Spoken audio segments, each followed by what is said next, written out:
Very wrong. பெண்களுக்கு மட்டுமா பொய் வாக்குறுதி கொடுத்து ஏமாத்துறீங்க? அரசு ஊழியர்கள், ஆசிரியர்களை ஏமாத்துறீங்க, விவசாயிகளை ஏமாத்துறீங்க, பரந்தூர்ல பாதிப்பே வராதுன்னு சொல்லி ஏமாத்துறீங்க, மீனவர்களை ஏமாத்துறீங்க, போதைப் பொருள் கலாச்சாரத்தை ஒழிக்காம ஏமாத்துறீங்க. ஐயோ ஐயோ ஐயோ, very very first uncle, very very first. எப்படி கேட்டாலும் இவங்க கிட்ட இருந்து எந்த பதிலும் வரப்போறதில்லை. ஏன்னா இருந்தா தானே.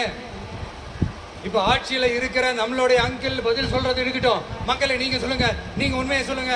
செய்வோம் செய்வோம் செய்வோம் செய்வோம்னு சொன்னாங்களே, சொன்னதெல்லாம் செஞ்சாங்களா? உங்களை தான் கேக்குறேன், சொன்னதெல்லாம் செஞ்சாங்களா? சத்தமா சத்தமா மை டியர் அங்கிள், கேக்குதா? மக்களோட சத்தம் கேக்குதா? இது வெறும் சாதாரணமான முழக்கம் தான். கூடிய சீக்கிரம் மக்களை போய் சந்திக்க போறேன், அவங்களோட மனசு விட்டு பேச போறேன். அதுக்கப்புறம் இந்த சாதாரணமான முழக்கம் இடி முழக்கமா மாறும். அத்தோட நிக்காது. அந்த இடி முழக்கம் தமிழ்நாட்டோட போர் முழக்கமா மாறும். அந்த போர் முழக்கம் உங்களை ஒரு நிமிஷம் கூட தூங்க விடாது. நடக்குதா இல்லையான்னு பாருங்க.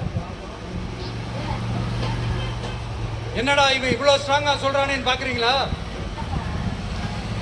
எல்லாரும் கட்சி ஆரம்பிச்சதுக்கு அப்புறம் தான் ஒவ்வொரு வீட்டுக்குள்ளேயும் போறதுக்கு ட்ரை பண்ணுவாங்க. ஆனா நாங்க அப்படி இல்லை. ஒவ்வொரு வீட்டுக்குள்ளேயும் போனதுக்கு அப்புறம் தான் கட்சியாவே ஆரம்பிச்சிருக்கிறோம்.